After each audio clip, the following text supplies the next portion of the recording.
Welcome viewers, today we would be installing the spike detector indicator. When you purchase the spike detector indicator, you would receive a licensed copy of the indicator to your email. Download the compressed file, which is usually a .ra file. Now extract the file using WinRAR or any other file decompressing program. Now copy the spike detector indicator.ex5 file.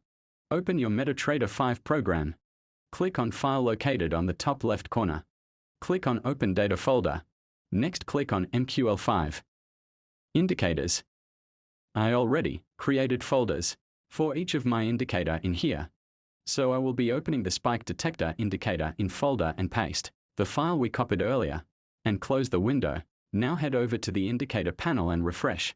Locate the spike detector indicator file.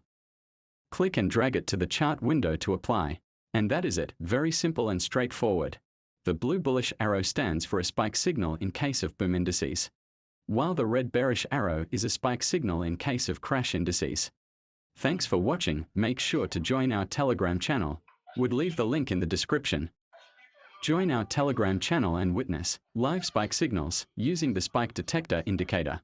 Visit our website to purchase the software. Would leave the link in the description. Software costs $150 only.